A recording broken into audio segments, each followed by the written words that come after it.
Hi friends, ఈరోజు recipe ఎటువంటి పప్పులు లేకుండా రుబ్బే పని లేకుండా ఈజీగా చేసుకొని వడలు ఎలా చేయాలో ఇప్పుడు చూద్దాం.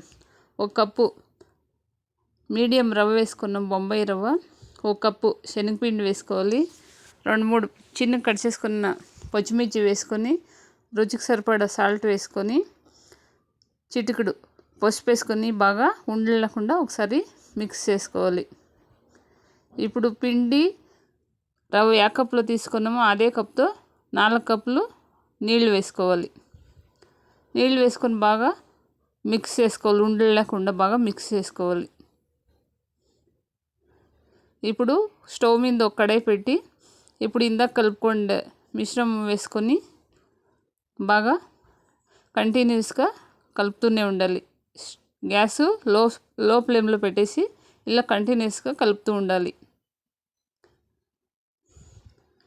ఇలా కలుపుతూ ఉంటే ఇలా ఒక 4-5 నిమిషాలకి ఇలా దగ్గర పడుతుంది. ఇప్పుడు 1 టేబుల్ స్పూన్ జీలకర్ర వేసుకోవాలి.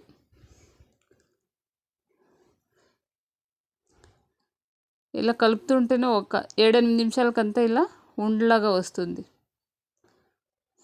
ఇప్పుడు ఒక 2 టేబుల్ స్పూన్ల ఆయిల్ వేసుకొని బాగా మిక్స్ చేసుకోవాలి. ప్యాన్ సపరేట్ అయ్యే వరకు ఇలా మిక్స్ చేసుకోవాలి. ఇప్పుడు ఇలా ఉంటె వచ్చింది కదా, ఇప్పుడు కొంచెం చల్ల అయ్యాక గోరెచ్చే వరకు ఇడిచిపెట్టాలి.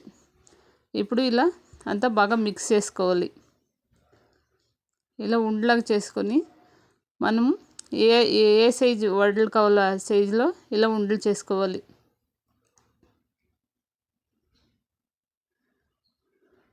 చిన్న కావాలంటే చిన్నగా, పెద్ద కావాలంటే పెద్దగా ఇలా చేసుకోవచ్చు. ఇలా శనగబెళ్ళ వడలు చేస్తాం కదా, అలాగే సేమ్ ఇలా సెంటర్లో ఒక హోల్ పెట్టేసి ఇలా చేసుకోవాలి. ఆయిల్ వేడైంది. ఇప్పుడు ఒక్కొక్కటి ఇలా వడలు చేసుకునేటివి వేసుకోవాలి. ఆయిల్ హై ఫ్లేమ్లోనే ఉండాలి. 2 సైడ్లు బాగా గోల్డెన్ బ్రౌన్ వచ్చాక ఎత్తుకోవాలి. చాలా టేస్టీగా ఉంటాయి. టీ టైం స్నాక్స్ కానీ, పొద్దున్నే బ్రేక్ఫాస్ట్ కానీ ఈజీగా చేసుకోవచ్చు. మీరు కూడా ఒకసారి ట్రై చేసి చూడండి. కొత్తగా మన ఛానల్ ఎవరైనా చూస్తూ ఉంటే లైక్ చేయండి, షేర్ చేయండి, సబ్స్క్రైబ్ చేసుకోండి. ఇది టమోటా చట్నీలో బాగుంటుంది, పల్లీల చట్నీతో బాగుంటుంది, లేదంటే అలాగైనా చాలా బాగుంటుంది. Thank you for watching.